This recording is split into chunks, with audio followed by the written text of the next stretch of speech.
ಸಮಯಕ್ಕಿಂತ ಮುಂಚೆ ಎದ್ದವರು ಸಮಯವನ್ನು ಗೆಲ್ಲುತ್ತಾರೆ. ಸಮಯವನ್ನು ಗೆದ್ದವರು ಜೀವನವನ್ನು ಗೆಲ್ಲುತ್ತಾರೆ. ಇವತ್ತಿನ ದಿನವನ್ನು ನಗು ಮುಖದಿಂದ ಆರಂಭಿಸೋಣ. ಎಲ್ಲರಿಗೂ ಶುಭೋದಯ. ಎಲ್ಲರಿಗೂ welcome to our new vlog. ಇವತ್ತು ಬೆಳಗ್ಗೆ ಬೇಗನೆ ಎದ್ದು ಅಂತಂದರೆ 5 ಗಂಟೆಗೆ ಎದ್ದಿದ್ದೀವಿ ಎಲ್ಲರೂ ಕೂಡ. 5 ಗಂಟೆಗೆ ಮುಂಚೆ ನಾನು ಎದ್ದಿದ್ದೆ.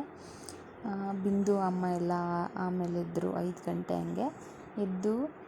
ಇವತ್ತು ಅಮಾವಾಸ್ಯೆ ಆಗಿರೋದ್ರಿಂದ ಮನೇಲಿ ಎಲ್ಲ ಕೆಲಸ ಮಾಡಬೇಕಿತ್ತು, ದೇವ್ರ ಸಾಮಾನೆಲ್ಲ ತೊಳಿಬೇಕಿತ್ತು. ಹಾಗಾಗಿ ಬೆಳಗ್ಗೆ ಬೇಗನೆ ಎದ್ದಿದ್ದೀವಿ. ಆ್ಯಂಡ್ ನೀವೆಲ್ಲ ಕೇಳ್ಬೋದು, ಅಮಾವಾಸ್ಯೆ ದಿನ ದಟ್ಟು ಮಂಗಳವಾರದ ದಿನ ಎಲ್ಲ ನಾವು ಕಳಸ ತೆಗಿಯಲ್ಲ, ಕಳಸ ಕದಲಿಸ್ಬಾರ್ದು ಅಂತ ಅಂದ್ಬಿಟ್ಟು. ಇದಕ್ಕೆ ಹಿಂದಿನ ದಿನವೇ ನಾನು ಏನು ಮಾಡಿರ್ತೀನಿ ಅಂತಂದರೆ ದೇವ್ರ ಸಾಮಾನೆಲ್ಲ ಕದಲಿಸಿಟ್ಟಿರ್ತೀನಿ. ಹಾಗಾಗಿ ಬೆಳಗ್ಗೆನೇ ಎದ್ದು ನಾವು ಅಮಾವಾಸ್ಯೆ ದಿನ ಏನಿರುತ್ತೆ ಬೆಳಗ್ಗೆನೇ ಎದ್ದು ಮಾಮೂಲಿ ಹಿಂದಿನ ದಿನ ಕದಲಿಸಿಟ್ಟಿರ್ತೀವಲ್ಲ ಅದನ್ನು ತೆಗೆದು ವಾಶ್ ಮಾಡಿ ನೀಟಾಗಿ ಅದನ್ನು ಮತ್ತೆ ರೆಡಿ ಮಾಡಿ ಕಳಸ ಕೂರಿಸಿ ಪೂಜೆ ಮಾಡುವಂಥದ್ದು. ನಾವು ಆ್ಯಕ್ಚುಲಿ ಮುಂಚೆ ಎಲ್ಲ ಏನು ಮಾಡ್ಕೊತಾ ಇದ್ವಿ ಅಂತಂದರೆ, ಅಮಾವಾಸ್ಯೆ ಆಗಲಿ ಪೌರ್ಣಮಿ ಆಗಲಿ ಅಥವಾ ಯಾವುದೇ ಒಂದು ಫೆಸ್ಟಿವಲ್ ಹಬ್ಬಗಳಲ್ಲಿ ಹಿಂದಿನ ದಿನವೇ ರೆಡಿ ಮಾಡಿ ಇಡ್ತಾಯಿದ್ವಿ. ಬಟ್ ನನಗೆ ಹಿಂಗೆ ಯಾರೋ ಹೇಳಿದ್ದು, ಅವತ್ತಿನ ದಿನವೇ ರೆಡಿ ಮಾಡಿ ಇಡಬೇಕು, ಅವತ್ತಿನ ದಿನವೇ ಅದನ್ನು ಬೆಳಗ್ಗೆ ಪೂಜೆ ಮಾಡಿದ್ರೇ ಒಳ್ಳೆಯದು, ಹಿಂದಿನ ದಿನ ರೆಡಿ ಮಾಡಬಾರ್ದು ಅಂತ ಎಲ್ಲ. ಅದು ನಂಗೆ ಇಷ್ಟೇ ಗೊತ್ತು, ಅದನ್ನು ಬಿಟ್ಬಿಟ್ಟು ಬೇರೆ ಏನೂ ಗೊತ್ತಿಲ್ಲ. ಹಾಗಾಗಿ ನಾವು ನನಗೆ ಗೊತ್ತಾದಾಗ್ಲಿಂದನೂ ಈ ಒಂದು ರೂಟೀನ್ನ ಫಾಲೋ ಮಾಡ್ತಿದ್ದೀವಿ. ಯಾವತ್ತೇ ಇದ್ದರೂ ಲೈಕ್ ಅಮಾವಾಸ್ಯೆ ಆಗಿರಲಿ ಪೌರ್ಣಮಿ ಆಗಿರಲಿ ಅಥವಾ ಯಾವುದೇ ಹಬ್ಬ ಇದ್ರೂ ಅವತ್ತಿನ ದಿನವೇ ನಾವು ಕ್ಲೀನ್ ಮಾಡಿ ಅದಕ್ಕೆ ಮತ್ತೆ ಪೂಜೆ ಮಾಡುವಂಥದ್ದು. ಸೊ ಇಲ್ಲಿ ನಾವು ಇವತ್ತೇನು ಎದ್ದಿದ್ದೀವಲ್ವ ಬೆಳಗ್ಗೆ, ಅದನ್ನು ಇನ್ಮೇಲೆ ಕಂಟಿನ್ಯೂ ಮಾಡೋಣ ಅಂತ ಇದ್ದೀವಿ. ಯಾಕಂದರೆ ನಾವು ಒಂದಿನ ಎದ್ದಾಗಲೇ ನಮ್ಗೆ ಪಾಸಿಟಿವ್ನೆಸ್ ನಮಗೆ ಫೀಲ್ ಆಗುತ್ತೆ, ನಮಗದು ಗೊತ್ತಾಗುತ್ತೆ. ಆ ಬೆಳಗ್ಗೆನೇ ಯಾವ ಟ್ರಾಫಿಕ್ ಇರಲ್ಲ ಆಯಿತಾ, ಯಾವ ಜನನೂ ಓಡಾಡ್ತಾ ಇರಲ್ಲ. ಆ ಟೈಮಲ್ಲಿ ನಾವು ಈಚೆ ಹೋಗಿ ನಿಂತಿದ್ದಾಗ ಆ ಫ್ರೆಶ್ ಗಾಳಿ ಇರುತ್ತೆ. ಆ್ಯಂಡ್ ದೆನ್ ನಮ್ಗೆ ಫ್ರೆಶ್ನೆಸ್ ಫೀಲ್ ಆಗ್ತಾಯಿರುತ್ತೆ, ಯಾರೂ ಇರಲ್ಲ, ರೋಡೆಲ್ಲ ಫುಲ್ ಸೈಲೆಂಟಾಗಿರುತ್ತೆ. ಆ್ಯಂಡ್ ಈ ಒಂದು ರೂಟೀನ ನಾವು ದಿನ ಫಾಲೋ ಮಾಡೋಣ ಅಂತ ಅಂದ್ಕೊಂಡಿದ್ದೀವಿ. ಹಾಗೆಯೇ ನಮ್ಮ ಒಂದು ಯೂಟ್ಯೂಬಲ್ಲೂ ಕೂಡ ದಿನಾನೂ ಡೈಲಿ ವ್ಲಾಗ್ ಅಂತಂದರೆ 100 ಡೇಸ್ ಅಥವಾ 75 ಡೇಸ್ ಚಾಲೆಂಜ್ ಅಂತ ನಾವು ತೊಗೊಂಡು, ನಮಗೆ ಆ್ಯಕ್ಚುಲಿ ಚಾಲೆಂಜೇ ಹೌದು, ಆ ಚಾಲೆಂಜ್ನ ತೊಗೊಂಡು ನಾವು 75 ಡೇಸ್ ಮಾರ್ನಿಂಗ್ 5 AM ವೇಕಪ್ ಮಾಡುವಂಥದ್ದು, ಹೇಳುವಂಥದ್ದು ಬೆಳಗ್ಗೆನೇ ಆ ಒಂದು ವಿಡಿಯೋ ಮಾಡೋಣ ಅಂತ ಅಂದ್ಕೊಂಡಿದ್ದೀವಿ. ಇದಕ್ಕೆ ನಿಮ್ಮ ಸಪೋರ್ಟ್ ನಮಗೆ ತುಂಬಾ ಮುಖ್ಯ ಆಗುತ್ತೆ. ನಾವು ಆಬ್ವಿಯಸ್ಲಿ ನಮ್ಮ ಎಫರ್ಟ್ನ ನಾವು ಹಾಕ್ತೀವಿ. ನಮ್ಮ ಎಫರ್ಟಿಗೆ ನೀವು ಮಾಡಬೇಕಾಗಿರೋದಿಷ್ಟೇ, ನಮ್ಮ ವಿಡಿಯೋಗೆ ಲೈಕ್, ಶೇರ್ ಮತ್ತು ಕಮೆಂಟ್ ಮಾಡೋದನ್ನು ಮರಿಬೇಡಿ. ಹೆಚ್ಚಿಗೆ ಸಬ್ಸ್ಕ್ರೈಬರ್ಸ್ ಆದಷ್ಟು ನಮಗೂ ಖುಷಿ ಇರುತ್ತೆ. ಆ್ಯಂಡ್ ಕಂಟೆಂಟ್ ಕೊಡೋಕ್ಕೆ ನಮಗೂ ಖುಷಿ ಆಗುತ್ತೆ. ಸ್ಟಾರ್ಟಿಂಗಲ್ಲೇ ನಾವು ನಮಗೆ ಇಷ್ಟೇ ಸಬ್ಸ್ಕ್ರೈಬರ್ಸ್ ಆಗಬೇಕು, ಇಷ್ಟೇ ಲೈಕ್ ಬೇಕು, ಇಷ್ಟೇ ಕಮೆಂಟ್ ಬೇಕು ಅಂತ ಕೇಳೋದು ತಪ್ಪಾಗುತ್ತೆ. ಬಟ್ ನಮ್ಮ ಯೂಟ್ಯೂಬ್ ಚಾನಲ್ ದಿನದಿನಕ್ಕೂ ಗ್ರೋ ಆಗ್ತಾಯಿದೆ. ಅದಕ್ಕೆ ನಾನು ತುಂಬಾ ಖುಷಿಯಲ್ಲಿ ನಾವಿದ್ದೀವಿ. ಯಾಕಂದರೆ ದಿನದಿನಕ್ಕೂ ನಾವು ಯೂಟ್ಯೂಬ್ ಚಾನಲ್ ಸಬ್ಸ್ಕ್ರೈಬರ್ಸ್ ಗ್ರೋ ಆಗ್ತಾನೇ ಇದೆ. ಅದಕ್ಕೆ ನಾವು ನಿಮಗೆ ಎಷ್ಟು ಥ್ಯಾಂಕ್ಸ್ ಹೇಳಿದ್ರೂ ಸಾಕಾಗಲ್ಲ. ನೀವು ನಮಗೆ ತುಂಬಾ ಸಪೋರ್ಟ್ ಮಾಡ್ತಾಯಿದ್ದೀರಾ. So thank you so much for that. ಯಾರೆಲ್ಲ ನಮ್ಮ ಚಾನಲ್ನ ಸಬ್ಸ್ಕ್ರೈಬ್ ಮಾಡಿಕೊಂಡು ನೋಡ್ತಾ ಇದ್ದೀರಾ, ನಿಮ್ಮೆಲ್ಲರಿಗೂ ಥ್ಯಾಂಕ್ ಯು. ಯಾರೆಲ್ಲ ಹೊಸದಾಗಿ ನಮ್ಮ ಚಾನಲ್ನ ನೋಡ್ತಾ ಇದ್ದೀರಾ, ನೀವೆಲ್ಲ ದಯವಿಟ್ಟು ನಮ್ಮ ಚಾನಲ್ನ ಸಬ್ಸ್ಕ್ರೈಬ್ ಮಾಡ್ಕೊಂಡು ನೋಡಿ. ನನಗೆ ಗೊತ್ತಿಲ್ಲ ಇದನ್ನು ಕೋಇನ್ಸಿಡೆನ್ಸ್ ಅಂತ ಹೇಳಬೇಕೋ ಏನೋ ಅಂತ, ಬಟ್ ಯಾವಾಗಲೂ ನಾವು ಲಾಂಗ್ ವಿಡಿಯೋ ಹಾಕಿದಾಗ ಅದು ಅಮಾವಾಸ್ಯೆ ಆಗಿರುತ್ತೆ, ಇಲ್ಲಾಂದರೆ ಪೌರ್ಣಮಿ ಆಗಿರುತ್ತೆ. ಯಾವಾಗಲೂ ನಾವು ದೇವ್ರ ಮನೆ ಕ್ಲೀನ್ ಮಾಡೋದನ್ನು ಶೂಟ್ ಮಾಡಿ ಹಾಕ್ತೀವಿ. ಬಟ್ ಇದ್ರ ಬಗ್ಗೆ ಬೋರ್ ಅಂತೂ ಆಗಬೇಡಿ. ಹೊಸದಾಗಿ ನಾವು ಸ್ಟಾರ್ಟ್ ಮಾಡಿರೋದ್ರಿಂದ ಕಂಟೆಂಟ್ ಅಂತ ಎಲ್ಲ ಸ್ವಲ್ಪ ಬ್ರೈನಿಗೆ ಕೆಲಸ ಕೊಡಬೇಕಾಗಿದೆ. ಕೆಲಸ ಕೊಡ್ತೀವಿ. ನಮಗೂ ಯೂಶ್ವಲಿ ಹೊಸದಾಗಿ ಏನೇ ಸ್ಟಾರ್ಟ್ ಮಾಡಿದಾಗಲೂ ಕೂಡ ಎಲ್ಲರಿಗೂ ಕನ್ಫ್ಯೂಷನ್ಸ್ ಇದ್ದೇ ಇರುತ್ತಲ್ವ. ಯಾವ ಥರ ಕಂಟೆಂಟ್ ಕೊಡಬೇಕು, ಕಂಟೆಂಟ್ ಅಂತಂದರೆ ಏನು, ಯಾವ ಥರ ಕಂಟೆಂಟ್ ಕೊಟ್ಟರೆ ವರ್ಕ್ ಆಗುತ್ತೆ, ಈ ಥರದ್ದೆಲ್ಲ ಕನ್ಫ್ಯೂಷನ್ಸ್ ಇರುತ್ತೆ. ಹಾಗಾಗಿ ಆ ಕನ್ಫ್ಯೂಷನ್ಸ್ ನಮಗೂ ಕೂಡ ಇದೆ. ಅದಾದಮೇಲೆ ನಾವು ಕೂಡ ಬೇರೆಯವ್ರದ್ದು ವ್ಲಾಗಿಂಗ್ ಚಾನಲ್ಸ್ನೆಲ್ಲ ನೋಡಿ ಅದರಿಂದನೂ ಕೂಡ ನಾವು ಫೀಡ್ಬ್ಯಾಕ್ನ ತೊಗೊತಾ ಇದ್ದೀವಿ. ಹೌ ಇಟ್ ವರ್ಕ್ಸ್ ಅಂತ. ಅಂದರೆ ಲೈಕ್ ಅವ್ರು ಏನು ಮಾಡ್ಕೊಂಬಂದಿದ್ದಾರೆ, ನಾವು ಅದಕ್ಕಿಂತ ಬೆಟರಾಗಿ ಏನು ಮಾಡಬಹುದು ಇದನ್ನೆಲ್ಲನೂ ನಾವು ಬೇರೆಯವ್ರ ಚಾನಲ್ನ ನೋಡಿ ಫೀಡ್ಬ್ಯಾಕ್ ತೊಗೋಬೇಕು. Obviously it takes time. ನಾವು ಅದೇ ಥರ ಒಂದು ಲೈಕ್ ಪ್ರೋ ಲೆವೆಲಲ್ಲಿ ಕಂಟೆಂಟ್ ಕೊಡಬೇಕು ಅಂತ ಅಂದರೆ ಆಬ್ವಿಯಸ್ಲಿ ಇಟ್ ಟೇಕ್ಸ್ ಟೈಮ್ ಆಯಿತಾ. ಬಟ್ ನಾವು ಸ್ಟಾರ್ಟ್ ಮಾಡಿದ ದಿನವೇ ಕಂಟೆಂಟ್ ಕೊಡ್ಬೇಕು ನೀವು ಅಂತ ಅಂದರೆ ತಪ್ಪಾಗುತ್ತೆ. ನಾವು ಭೂಮಿಗೆ ಬೀಜ ಹಾಕಿ ಆ ಬೀಜ ಮೊಳಕೆ ಬಂದು ಆ ಮೊಳಕೆ ಗಿಡ ಆಗಿ ಗಿಡ ಹೋಗಿ ಮರ ಆಗಿ ಮರ ಆದಮೇಲೆ ತಾನೇ ನಮಗೆ ಹಣ್ಣು ಕಾಯಿ ಅಥವಾ ಹೂವು ಏನೇ ಒಂದು ಸಿಗೋದಿದ್ರೂ ಸಿಗೋದು. ಸೊ ನಾವು ಬೀಜ ಹಾಕಿದ ತಕ್ಷಣವೇ ನಮ್ಗೆ ಹಣ್ಣು ಬೇಕು, ಹೂವು ಬೇಕು, ಕಾಯಿ ಬೇಕು ಅಂತಂದರೆ ಅದು ಸಿಗೋಲ್ಲ. ಅದಕ್ಕೆ ನಾವು ನೀರು ಹಾಕಿ ಅದಕ್ಕೆ ನಾವು ಏನೇನು ಬೇಕೋ ರಿಕ್ವೈರ್ಮೆಂಟ್ಸ್, ಅದಕ್ಕೆ ನೆಸೆಸಿಟಿ ಏನಿದೆ ಅದನ್ನು ಕೊಟ್ಟಾಗಲೇ ಅದು ನಮಗೆ ಹಣ್ಣು, ಹೂವು, ಕಾಯಿ ಇದನ್ನು ಕೊಡೋಕ್ಕೆ ಸಾಧ್ಯ ಆಗುತ್ತೆ. ಹಾಗಾಗಿ ನಾವು ಹೇಗೆ ಆ ಬೀಜಕ್ಕೆ ನೀರು ಹಾಕಿ ಸಪೋರ್ಟ್ ಮಾಡ್ತೀವೋ ನೀವು ಕೂಡ ನಮಗೆ ಸಪೋರ್ಟ್ ಮಾಡಿ. ಸೊ ದ್ಯಾಟ್ ನಾವು ಕೂಡ ಎಂಗೇಜ್ಡ್ ಆಗಿರೋಕ್ಕೆ ಪ್ರಯತ್ನ ಪಡ್ತೀವಿ ಆ್ಯಂಡ್ ಎಂಗೇಜ್ಡ್ ಆಗಿ ಇರ್ತೀವಿ ಕೂಡ. ಆ್ಯಂಡ್ ನಾನು ಈಗ ಸದ್ಯಕ್ಕೆ ಕೆಲಸ ಹುಡುಕ್ತಾ ಇರೋದ್ರಿಂದ ಅದ್ರ ಕಡೆ ಸ್ವಲ್ಪ ಗಮನ ಜಾಸ್ತಿ ಹೋಗ್ತಾ ಇದೆ. ಸ್ವಲ್ಪ ಆಬ್ವಿಯಸ್ಲಿ ಗೊತ್ತಿರುತ್ತೆ ಅಲ್ವಾ, ಕೆಲಸ ಇಲ್ಲದಿರೋರಿಗೆ ಕೆಲಸ ಹುಡ್ಕೋದೇ ಒಂದು ಕೆಲಸ ಆಗಿರುತ್ತೆ. ಈಗ ಕೇಳಿದಾಗ ನಿಮಗೆ ಕೆಲಸ ಇಲ್ವಾ ಅಂತ ಅಂದರೆ ಹೌದು, ನನ್ನ ಕೆಲಸ ಈಗ ಸದ್ಯಕ್ಕಿಲ್ಲ. I am unemployed right now. ಮುಂಚೆ ನಾನು ಕೆಲ್ಸಕ್ಕೆ ಹೋಗ್ತಾಯಿದ್ದೆ. It was night shift. US based ಕಂಪ್ನಿಯಲ್ಲಿ ಕೆಲ್ಸಕ್ಕೆ ಹೋಗ್ತಾಯಿದ್ದೆ. ಚೆನ್ನಾಗೇ ಚೆನ್ನಾಗೇ ಇತ್ತು. ನನಗೆ ನನ್ನ ಜೀವನಕ್ಕೆ ಎಷ್ಟು ಬೇಕೋ ಅಷ್ಟು ಸಂಬಳ ನನಗೆ ಸಿಗ್ತಾಯಿತ್ತು. ಬಟ್ ಆಬ್ವಿಯಸ್ಲಿ ನಾವು ಕೆಲಸ ಮಾಡೋ ಜಾಗದಲ್ಲಿ ನಮಗೆ ಮರ್ಯಾದೆ ಇಲ್ಲ ಅಂತ ಅಂದಾಗ, ನಮಗೆ ಮರ್ಯಾದೆ ಅನ್ನೋದಕ್ಕಿಂತ ಹೆಚ್ಚಾಗಿ ನಾವು ಮಾಡೋ ಕೆಲಸಕ್ಕೆ ನಮಗೆ ವ್ಯಾಲ್ಯೂ ಸಿಗದೇ ಇದ್ದಾಗ ನಾವು ಅಲ್ಲಿ ಇರೋದು ತಪ್ಪಾಗುತ್ತೆ. ಅದು ಮೀರಿದ್ರೆ ನಮಗೆ ನಾವು ಇರೋ ವ್ಯಾಲ್ಯೂನ ನಾವು ಕಳ್ಕೊತೀವಿ. ಆ ಒಂದು ಏನಂತಾರೆ, ಆ ಒಂದು ಮನಸ್ಥಿತಿ ಸರಿ ಇಲ್ಲದೆ ಇದ್ದಾಗ ನಾನು ರೆಸಿಗ್ನೇಷನ್ ಕೊಟ್ಟು ಆ ಒಂದು ಕಂಪ್ನಿಯಿಂದ ಹೊರಗಡೆ ಬಂದಿದ್ದು. ಅದೊಂದೇ ಕಾರಣ ಅಂತಲ್ಲ, I had so many reasons. Studies ಅದು ಇದು ಅಂತೆಲ್ಲ ಇತ್ತು. ಬಟ್ ಸ್ಟಡೀಸ್ಗೆ I have given enough of time ಅಂತ ನನಗನ್ಸುತ್ತೆ. ನಾನು ಕಾಂಪಿಟೇಟಿವ್ ಎಕ್ಸಾಮ್ಸ್ಗೆ ಪ್ರಿಪೇರ್ ಆಗ್ತಾಯಿದ್ದೆ. ಇಟ್ಸ್ ಬೀನ್ 2 ವರ್ಷದ ಮೇಲೆ ಆಗ್ತಾಯಿದೆ ನಾನು ಅದಕ್ಕೆ ಟೈಮ್ ಕೊಟ್ಟು. ನಂಗೆ ಅನಿಸ್ತಿದೆ ಇಟ್ಸ್ ಎನಫ್.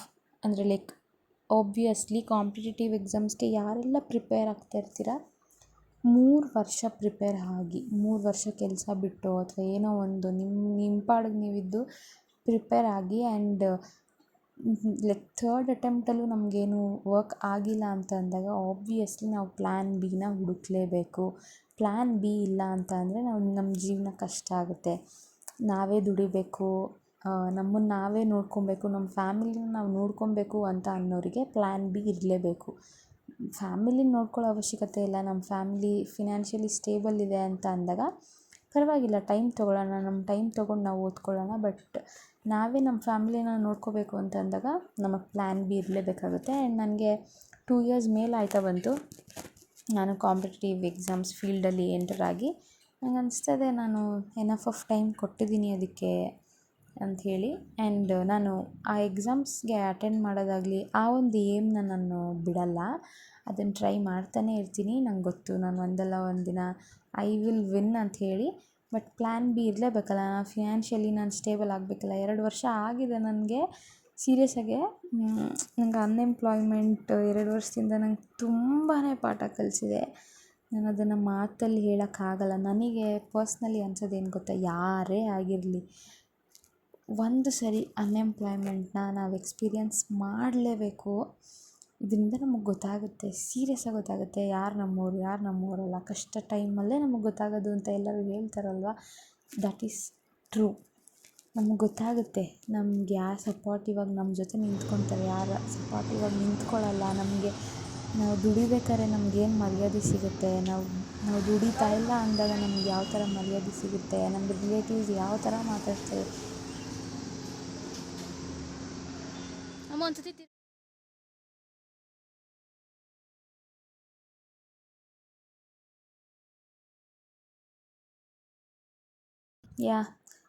ಈಗ ನಾನು ಅನ್ಎಂಪ್ಲಾಯ್ಮೆಂಟ್ ಫೇಸಲ್ಲಿದ್ದೀನಿ. ಇದೆಲ್ಲ ಸರಿ ಹೋಗುತ್ತೆ. ನಾನು ಸರ್ಚ್ ಮಾಡ್ತಾಯಿದ್ದೀನಿ. One are the other day I land up on the a good job ಅಂತ ನಂಗೆ ಗೊತ್ತು. ಅಲ್ಲಿ ತನಕ ವೆಯ್ಟ್ ಮಾಡ್ತೀನಿ. ಸೊ ಅದ್ರ ಮಧ್ಯೆ ಈ ಒಂದು ಜರ್ನಿ ಸ್ಟಾರ್ಟ್ ಮಾಡ್ಕೊಂಡಿದ್ದೀವಿ. ಇದು ನಮ್ಗೆ ತುಂಬಾ ಖುಷಿ ಕೊಡ್ತಾಯಿದೆ, ಯೂಟ್ಯೂಬ್ ಜರ್ನಿ.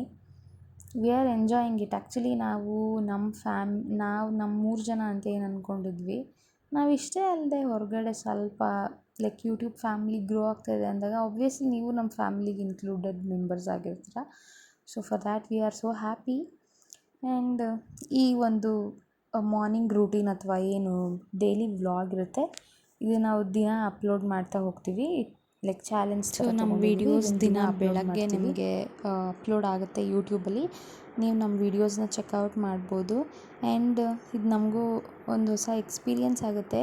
ಆಫ್ಟರ್ 75 ಡೇಸ್ ನಮ್ಮ ಯೂಟ್ಯೂಬ್ ಚಾನಲಲ್ಲಿ ಎಷ್ಟು ಜನ ಸಬ್ಸ್ಕ್ರೈಬರ್ಸ್ ಜಾಸ್ತಿ ಗೊತ್ತಾಗುತ್ತೆ.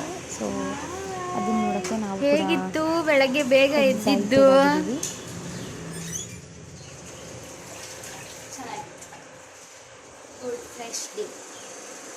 ಇವತ್ತು ನಮ್ಮನೇಲಿ ತಿಂಡಿ ಬಂದುಬಿಟ್ಟು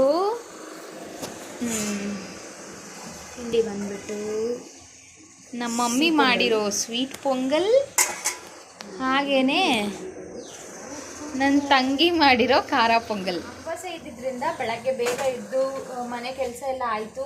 ದೇವ್ರ ಮನೆ ಎಲ್ಲ ಕ್ಲೀನ್ ಮಾಡಿ, ದೇವ್ರ ಸಾಮಾನೆಲ್ಲ ತೊಳೆದು, ಹೊಸ್ದಾಗಿ ಕಳಸ ಎಲ್ಲ ಕೂರಿಸಿ ಎಲ್ಲನೂ ಆಗಿದ್ದು ಆವಾಗಲೇ ಆಯಿತು. 9:30ಗೆಲ್ಲ ಆಗೋಯಿತು. ಅಮ್ಮನೂ ಕೂಡ ಸ್ಕೂಲ್ಗೆ ಹೋದ್ಮೇಲೆ ನಾವು ಸ್ವಲ್ಪ ಕೂತ್ಕೊಂಡು ಸ್ವಲ್ಪ ಟಿ ವಿ ನೋಡಿಬಿಟ್ಟು, ಇವಾಗ ಟೈಮ್ ಬಂದು 10:30 ಆಗಿದೆ. 10:30ಗೆ ನಾವು ತಿಂಡಿ ತಿನ್ನೋಕ್ಕೆ ಬಂದಿದ್ದೀವಿ. ತಿಂಡಿ ಬಂದ್ಬಿಟ್ಟು ಹೇಳಿದ್ನಲ್ಲ, ಖಾರ ಪೊಂಗಲ್ ಹಾಗೆಯೇ ಸ್ವೀಟ್ ಪೊಂಗಲ್. ಆಬ್ವಿಯಸ್ಲಿ ಚೆನ್ನಾಗಿರುತ್ತೆ. ಸ್ವೀಟ್ ಪೊಂಗಲ್ ಅಂತೂ ಘಮ ಘಮ ಅಂತ ಇದೆ. ಮಮ್ಮಿ ಅಡುಗೆನೇ ಮಾಡಲ್ಲ, ನಮ್ಮಮ್ಮ ಅಡುಗೆ ಮಾಡಲ್ಲ. ಅದರಲ್ಲಿ ಮಾಡಿರೋ ಅಡುಗೆ ಮಾತ್ರ, ಮಾಡೋ ಅಡುಗೆಗಳು ತುಂಬ ಚೆನ್ನಾಗಿರುತ್ತೆ. ಮುಂಚೆ ಎಲ್ಲ ನಮ್ಮ ಮಮ್ಮಿನೇ ಮಾಡ್ತಾಯಿದ್ರು, ಬಟ್ ಇವಾಗ ಮಾಡಲ್ಲ. ಬಟ್ ಅವ್ರು ಯಾವಾಗಾದರೂ ನಾವು ಕೇಳಿದಾಗ ಮಾಡ್ತಾರಲ್ವ, ಫುಲ್ ಟೇಸ್ಟಿಯಾಗಿರುತ್ತೆ. ಟೇಸ್ಟ್ ಮಾಡೋಣ. ಫುಲ್ ರಾಣಿ ಸೋ ನೈಸ್. ಚೆನ್ನಾಗಿದೆ, ಆ್ಯಕ್ಚುಲಿ ಚೆನ್ನಾಗಿದೆ. ಇವತ್ತು ತಿಂಡಿ ನಮ್ಮನೆ ಸಿಂಬಾ ಗುಡ್ಡು ಬೆಳಗ್ಗೆನೇ ವಾಕಿಂಗ್ ಹೋಗಿ ಬಂದರು. ನಿದ್ದೆ ಆಯಿತು. ನಿದ್ದೆಯಾಗಿ ಇವಾಗ ಎದ್ದು ಬಂದಿದ್ದಾರೆ ಈಚೆ. Positive start. ಹಂಗೇ ನಾವು ಏನು ಅಂದ್ಕೊಂಡಿದ್ದೀವಿ ಅಂತಂದರೆ, ಆಮೇಲೆ 75 ಡೇಸ್ ಹಾರ್ಟ್ ಚಾಲೆಂಜ್ ತೊಗೊಳ್ಳೋಣ ಅಂತ ಅಂದ್ಕೊಂಡಿದ್ದೀವಿ. ಬೆಳಗ್ಗೆ ಬಿಫೋರ್ 5 ಎದ್ದು ನಮ್ಮ ರೂಟೀನ್ ಹೇಗಿರುತ್ತೆ. ಆ್ಯಂಡ್ ನಾವು ಯಾವತ್ತೂ ಇದನ್ನು ಲೈಕ್ ಯಾವಾಗಾದರೂ ಒಕೇಶ್ನಲಿ ಎದ್ದೇಳ್ತಿದ್ವಿ, ದಿನ ಎದ್ದೇಳ್ತಾ ಇರಲಿಲ್ಲ. ಹಾಗಾಗಿ ಇನ್ಮೇಲೆ ಅದನ್ನೇ ರೂಟೀನ್ ಮಾಡ್ಕೊಳ್ಳೋಣ ಅಂತಿದ್ದೀವಿ. ಅದರಿಂದ ಬೆನಿಫಿಟ್ಸ್ ತುಂಬಾ ಇರುತ್ತೆ ನಮಗೆ ಪರ್ಸ್ನಲಿ, ನಮಗೆ ಹ್ಯೂಮನ್ ಬೀಯಿಂಗ್ಸ್ಗೆ. ಹಾಗಾಗಿ ಬೆಳಗ್ಗೆ ಬಿಫೋರ್ 5 ಎದ್ದು ಮನೆ ಕೆಲಸ ಎಲ್ಲ ಮಾಡಿಕೊಂಡು ಆದರೆ ವಾಕಿಂಗ್ ಹೋಗೋಣ ಹೊರಗಡೆ. ಆ ಫ್ರೆಶ್ ಏರ್. ಮುಂಚೆ ಎಲ್ಲ ವಾಕಿಂಗ್ ಅಂತಲೇ ಬೆಳಗ್ಗೆ ಹೊತ್ತು ಎದ್ದೇಳ್ತಾ ಇದ್ವಿ, ಬಟ್ ಈಗ ಎದ್ದೇಳ್ತಾ ಇರಲಿಲ್ಲ. ಇವಾಗ ಸ್ವಲ್ಪ ದಿನ ಗ್ಯಾಪ್ ಆಯಿತು. ನಾನು ಕೆಲ್ಸಕ್ಕೆ ಹೋಗ್ಬೇಕಾದ್ರೆ ನಾನು ಬರ್ತಿದ್ದೆ ಬೆಳಗ್ಗೆ. ನನ್ನದು ನೈಟ್ ಶಿಫ್ಟ್ ಕೆಲಸ ಇದ್ದಿದ್ದು. ನಾನು ಬೆಳಗ್ಗೆ ಬಂದು ನಾನು ಹೋಗ್ತಾನೆ ಇರಲಿಲ್ಲ. ಅಂದರೆ ಲೈಕ್ ನಾನು ಬಂದಿದ್ದ ತಕ್ಷಣ ಕೆಲಸ ಮಾಡಿ ಮಲ್ಕೊಂಬಿಡ್ತಿದ್ದೆ. ಹಾಗಾಗಿ ಹೋಗ್ತಿರ್ಲಿಲ್ಲ. ಇವಾಗ ಮತ್ತೆ ಅದನ್ನು ಮುಂಚೆ ಎಲ್ಲ ಏನು ವಾಕಿಂಗ್ ಎಲ್ಲ ಹೋಗ್ತಿದ್ವಲ್ಲ, ಅದನ್ನು ಸ್ಟಾರ್ಟ್ ಮಾಡೋಣ ಅಂತ ಅಂದ್ಕೊಂಡಿದ್ದೀವಿ. ಆದರೆ ವಾಕಿಂಗ್ ಹೋಗ್ತೀವಿ. ಇಫ್ ನಾಟ್ ಗುಡ್ಡು ಸಿಂಹನಂತೂ ವಾಕಿಂಗ್ ಕರ್ಕೊಂಡು ಹೋಗ್ತೀವಿ. ಮನೆಯಲ್ಲೇ ಕೆಲಸ ಇರುತ್ತೆ, ಪೂಜೆ ಮಾಡೋದು ಅದೆಲ್ಲ ಇರುತ್ತೆ. ಸೊ ನೋಡೋಣ ಹೇಗಿರುತ್ತೆ. ಆ್ಯಂಡ್ ಆಫ್ಟರ್ 75 ಡೇಸ್ ಅಲ್ಲ, ನಮ್ಮಲ್ಲಿ ಏನೇನು ಚೇಂಜಸ್ ನಮಗೆ ಪರ್ಸ್ನಲಿ ನಾವೇನು ಚೇಂಜಸ್ನ ನೋಡ್ತೀವಿ ಅನ್ನೋದನ್ನೆಲ್ಲ ನಾವು ನಿಮ್ಮ ಜೊತೆ ಶೇರ್ ಮಾಡ್ಕೋತೀವಿ. ನೀವು ಅಷ್ಟೇ ಆದಷ್ಟು ಬೆಳಗ್ಗೆನೇ ಬೇಗ ಎದ್ದೇಳಿ. ಬ್ರಾಹ್ಮಿ ಮುಹೂರ್ತ ಅಂತ ಏನು ಹೇಳ್ತಾರಲ್ವ, ಆವಾಗ ಎದ್ದರೆ ನಮಗೆ ಬೆನಿಫಿಟ್ಸ್ ತುಂಬಾ ಇರುತ್ತೆ. ನಾವು ಅಂದರೆ ಏನಂತಾರೆ, ನಮ್ಮ ಮೈಂಡು ತುಂಬ ಫಿಟ್ಕರ, ಅಂದರೆ ಲೈಕ್ ಏನಂತಾರೆ ತುಂಬ ಕಾಮಾಗಿರ್ತೀವಿ. ನಾವು ತುಂಬ ಏನೇನೋ ಯೋಚನೆ ಮಾಡಲ್ಲ. ಒಂದು ಡಿಸಿಷನ್ ಮಾಡಬೇಕಾದ್ರೂ ಅಷ್ಟೇ ಕರೆಕ್ಟಾಗಿ ಡಿಸಿಷನ್ ಮಾಡೋ ಥರ ಇರುತ್ತೆ ನಮ್ಮ ಮೈಂಡು. ನಾವು ಸ್ವಲ್ಪ ನಮ್ಮ ಸ್ಟೇಟ್ ಕಾಮಾಗಿರುತ್ತೆ. ಸೊ ಹಾಗಾಗಿ ಟ್ರೈ ಮಾಡ್ತಿದ್ದೀವಿ. ಸೊ ಬರೀ ಮಾರ್ನಿಂಗ್ 5 to 9 ಅಥವಾ 10 AM ರೂಟೀನ್ ಅಷ್ಟೇ. ಅದ್ರ ಮೇಲೆ ಏನೂ ಇರಲ್ಲ. ಬಿಂದುಗೂ ನಾಳೆಯಿಂದ ಕಾಲೇಜ್ ಸ್ಟಾರ್ಟ್ ಆಗ್ತಿದೆ. ಅವಳು 7 ಗಂಟೆ 7:30ಗೆಲ್ಲ ಅವಳು ಕಾಲೇಜ್ಗೆ ಹೋಗ್ತಾಳೆ. ಅಪ್ ಟು 9:30 10 ತನಕ ತೋರಿಸ್ತೀವಿ ಅಷ್ಟೇ. ಅದ್ರ ಮೇಲೆ ಏನು ಇರಲ್ಲ ಗೈಸ್. ನಂದು ಅದು ಕೋರ್ಸ್ಗಳಿರುತ್ತೆ, ಅದ್ರ ಮೇಲೆ ಏನು ಅಷ್ಟು ಏನಂತೀವಿ ಅಷ್ಟು ಎಂಗೇಜ್ಡ್ ಕಂಟೆಂಟ್ ನಿಮಗೆ ಅದೇ ದಿನ ಅದನ್ನೇ ತೋರಿಸಿದ್ರೆ ಬೋರ್ ಆಗುತ್ತೆ. ಸೊ ಅಷ್ಟೊಂದು ಎಂಗೇಜ್ಡ್ ಕಂಟೆಂಟ್ ಏನು ಸಿಗಲ್ಲ. ಸೊ ಅಲ್ಲಿ ನಾವು ಬೆಳಗ್ಗೆ 5 to 10 ಮಾರ್ನಿಂಗ್ ರೂಟೀನ್ ಹೇಗಿರುತ್ತೆ ಅಂತ ತೋರಿಸ್ತೀವಿ. ಆ್ಯಂಡ್ ಇದರಿಂದ ನಮಗೂ ಸ್ವಲ್ಪ ಪಾಸಿಟಿವ್ ಆಗಿ ಬದಲಾವಣೆಗಳು ನಮಗೂ ಆಗುತ್ತೆ ಬೆಳಗ್ಗೆ ಬೇಗ ಇದ್ದಾಗ. ಹಾಗಾಗಿ ನೀನೇನಾದರೂ ಹೇಳು ಬಾಯ್ ಅಷ್ಟೇ ಅಷ್ಟೇ ಅಷ್ಟೇ ಹೇಳು ಅಷ್ಟೇ ಅಷ್ಟೇ ಅಷ್ಟೇ ಅಷ್ಟೇ. ಶೇಕ್ ಹ್ಯಾಂಡ್ ಕೊಡು Simba. Simba shake hand, shake hand, shake hand. Yay good boy. Happy Simba, happy Simba, happy good. ಇದನ್ನು ಮಾತಾಡ್ಸ್ತೀನಿ ಬಾಯ್.